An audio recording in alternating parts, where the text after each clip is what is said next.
What's up guys, welcome back to my channel. I hope you're having a lovely day today and I hope it gets even better from watching this video. Today I'm going to be sharing a few life-changing habits of the top 1% women. So the women that are incredibly successful, impressive, but also happy and thriving. I think that's the key here. Some of these are science-backed, some of them are just from the women that I've met that are incredibly successful and thriving, and a lot of these I've tried myself. So I really wanted to share the ones that are actually going to make a big difference, that are also fairly easy to implement, so that you can strategically get to where you want to be and also enjoy the ride and be happy and thriving. If you're new to my channel, hi, I'm Nika, welcome. I make videos all about self-improvement, but I like to make them very actionable. Here are the tips, the tricks, the exact steps you can take to get to where you want to be. So if that sounds good to you, I would love for you to stick around and subscribe, and you can also check out my social media if you want to see more of my personal life. And now, without further ado, let's get into it. The first tip is genuinely life-changing, especially if you're a busy girl, you've got a lot going on, you're chasing your dreams, you're working on yourself, you're doing all the things. One of the things that's going to serve you the best is to take control of your time, to utilize your time in a way that actually works for you, in a way that's tailored to you. A very easy hack to do this is to write down all of your tasks, see which ones are the ones that take a lot of mental focus and energy, and then the ones that are a lot easier for you to do. Then you're going to look at your week and point out the days when you are most productive and the time in the day where you are naturally way more focused. So for you, it might be the beginning of the week, the first half of the day. That's how it is for me. So then when you're scheduling your days and your weeks, you're gonna take the tasks that require a lot more focus and energy, and you're gonna schedule them during those high productivity times. I know this sounds so obvious, but I feel like a lot of people, when they're actually scheduling their days, they don't think of it in that way, and they just write it down as a list and call it a day. And this is genuinely life-changing. I highly recommend trying this out and watch you become a master of your schedule, a master at time management. The next one is learning everything you can about personal finance, especially if you're young. When it comes to finances, the more time you've got on your side, the better. And it's also a skill that you're gonna have for the rest of your life, and you're gonna make the rest of your life so much better and so much easier for yourself. If you've been ignoring your finances up to this point, I've got the perfect video for you. I'll link it down below. It'll give you the blueprint of how to get started. You're first gonna figure out where your money is going, then you're gonna figure out how much you wanna set aside and kind of the plan for where you want your money to go every single month. You're gonna start saving for your emergency fund and investing, okay? That is the key. For so many years, I would just put money in a savings account and call it a day, and your finances grow so much if you learn the basics of investing. And it's really not as intimidating and complicated as it seems, I promise. The next one, that top 1% woman is put together. And that doesn't mean you have to be type A and plan out every single inch of your life meticulously. That is not for everyone, okay? But we wanna find a system that works for you, where you're not like a headless chicken running around because you forgot things, because you don't know where you wrote it down, because your house is a disaster, you're late all the time. That is not a good look, okay? And it's really not going to be a helpful trait when you're trying to reach that success, whatever you're going for. I know a lot of you guys that watch my videos know my type A tendencies, okay? I feel like I'm very organized. I've got my systems down, but I didn't used to be that way. I genuinely used to be a mess, and that all changed when I found a particular system that's tailored to me. And that for me is a second brain system. So that means you can take everything that's up here, put it all in one system in an organized, simple, easy way. An amazing way to get started is with Erculj. They're actually sponsoring this video, but it is so simple and easy to set up. They've got so many templates you can customize, and it's also really cute and aesthetically pleasing. It's a way easier and more straightforward alternative to Notion. Notion can be really hard to set up. It takes a long time to figure it out. And with Erculj, again, it is just so intuitive. It honestly took me less than 20 minutes to set up my planner, and that is a new feature that they came out with. It's called My Planner. It's like taking a physical planner that's a weekly, daily, monthly planner and putting it into a digital format where you can make it your own, you can customize it, you can move things around, edit really easily, take it with you everywhere you go. It is honestly so amazing. This is how my planner works. So this is the tasks section where I can write every single task, assign the date and the tag, which is like the area of my life. So it's either admin work, personal, etc. This is the calendar, which I've connected to my Google Calendar, and you can see all the tasks that I already scheduled are automatically in here. And then you can create your daily, weekly, and monthly planner. So I just use a template and I customized it a little bit so you can see, again, all the tasks are already in here. If I add another one, it will automatically be added everywhere else. And then you've also got your projects section. So this is where you can plan your work or school projects or personal things like a meal planner. So again, very simple and straightforward. So I'll have a link in the description box if you want to try out Xtiles for free and set up your perfect second brain system. The next one is to figure out your personal definition of success. How does success look like for you? Because you can spend your whole life chasing this version of success that you've seen in society, that your parents maybe pushed you into, whatever the case may be. And it is so sad when you do that and you reach what you've been working towards and you're like, this literally means nothing to me. Like you feel like you've wasted so much time and energy. And wouldn't it be so much better to actually be on your own unique journey towards something that is actually meaningful and important to you? What I would do to make this seem less intimidating and complicated is to figure out, what does my favorite self's dream life look like? I feel like your higher self, your best self, seems a little bit intimidating and like it's far off in the future. Whereas your favorite self, like, you know what that feels like. You know when you're being your favorite self. So taking that as the foundation for this dream life, what does it look like? If just like journaling or thinking about it doesn't really work for you, I'll link a like dream life visualization that I really like down below. And I think it's like 10 minutes long, maybe a bit more. It's very short, easy to do. And you can just listen to it and imagine this dream life. And I feel like that really helps, especially if you go into it thinking of your favorite self. It's like a hack for authenticity, basically. The next one is to prioritize moments of softness. I feel like that is the best way for me to explain it.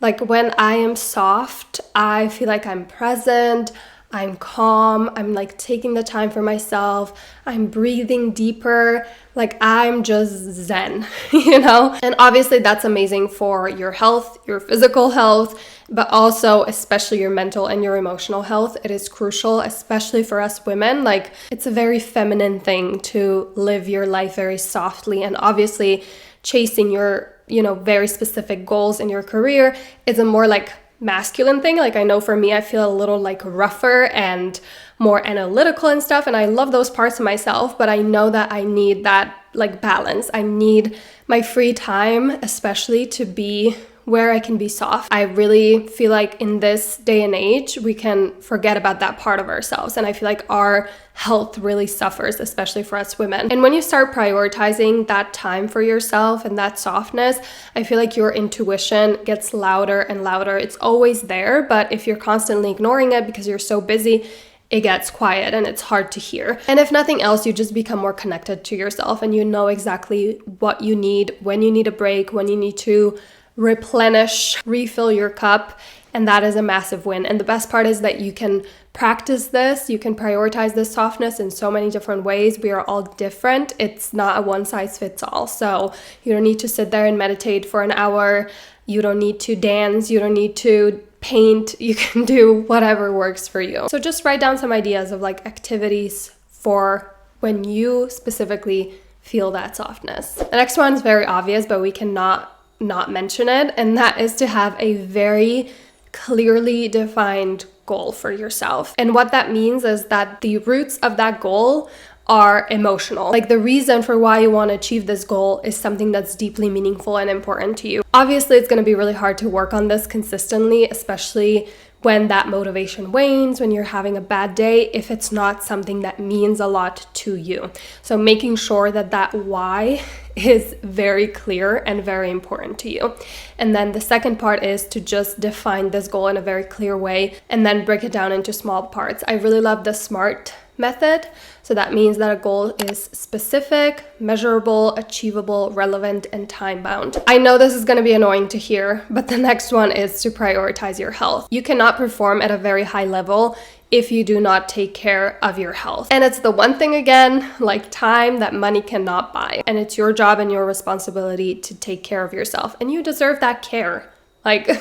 So obviously that means getting enough sleep, drinking enough water, eating healthy, and moving your body. I made a whole video about healthy habits and really easy hacks, so I'll link that down below if you need some help in this category. This next one is very sweet, and it just makes your whole journey of whatever you're creating so much more enjoyable. And that's the whole point. So the habit is to not forget about other people. And I know that sounds silly, but it happens so often with very successful people.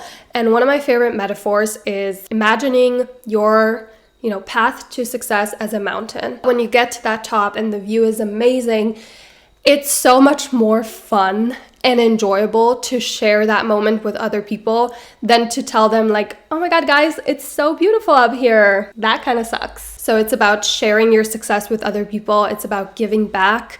And that doesn't necessarily only have to mean giving money, giving monetary things. It can be sharing what you're learning. It can be you seeing the talents and gifts in other people and helping them hone in on them. There's so many ways to bring people with you and to help them on their individual journey. It doesn't mean that you're dragging them with you to do exactly what you're doing. It just means that you are, a decent human being, And it really makes your whole journey so much more beautiful. It makes the whole experience of getting to the goals that you're setting yourself so much more fun and meaningful also. It can be lonely at the top, as people say. It doesn't have to be, though. Not to get morbid, but when you're on your deathbed, it's not going to matter how much money you made or all the things you owned. What's going to matter is your relationships, the people in your life, and the memories you've created together. That really is what sticks with us and what's genuinely important. So don't forget about that. And it can be easy to forget about it when you're, getting all this success and you're filling that need. But it really is an empty life if you get stuck in that pattern. A top 1% woman also has no problem saying no and is very clear and firm about her boundaries because she knows that it's about her respecting herself. That's where it starts. And I feel like a lot of people with not great boundaries who kind of struggle with that don't make that connection that it starts with your respect for your time. You are the blueprint for how people in your life treat you. A really great place to start is to pause before you say yes. So if let's say your mom calls you and is like, hey honey, can you come over and do this and do that and help your uncle and whatever else, you're very busy, you've got a lot of priorities. And instead of just saying, yeah, of course I'll be there because you want to please everyone, take a pause, say, Mom, I need to think about it. I need to look at my schedule. I'll get back to you. That is such an easy place to start. And then you actually think about it and you confidently say no if it doesn't feel right or if you don't have the time or the energy for it.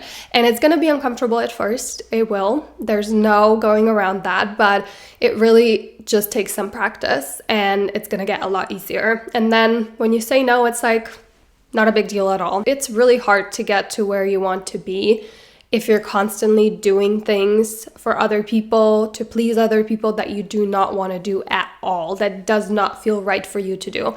You're wasting so much energy and so much time, and you're not a horrible person if you say no sometimes. And if you struggle with that, write a list of how you are actually a good person and what you're doing on your day-to-day, weekly, monthly, whatever basis that is helping other people. Write it down so then when you do feel the need to say no and you're scared about it, read that list and be like, you know what, I'm doing so many things. It's okay if my aunt doesn't get help with planting her flowers from me. I'm sure she can find someone else. The world is not going to fall apart and I'm not a horrible person.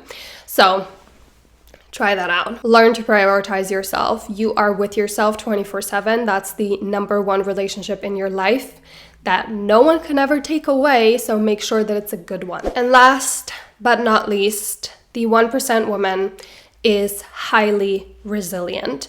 When she fails, when something doesn't go right, something doesn't work out, it doesn't mean she's giving up at all. It means this didn't work out.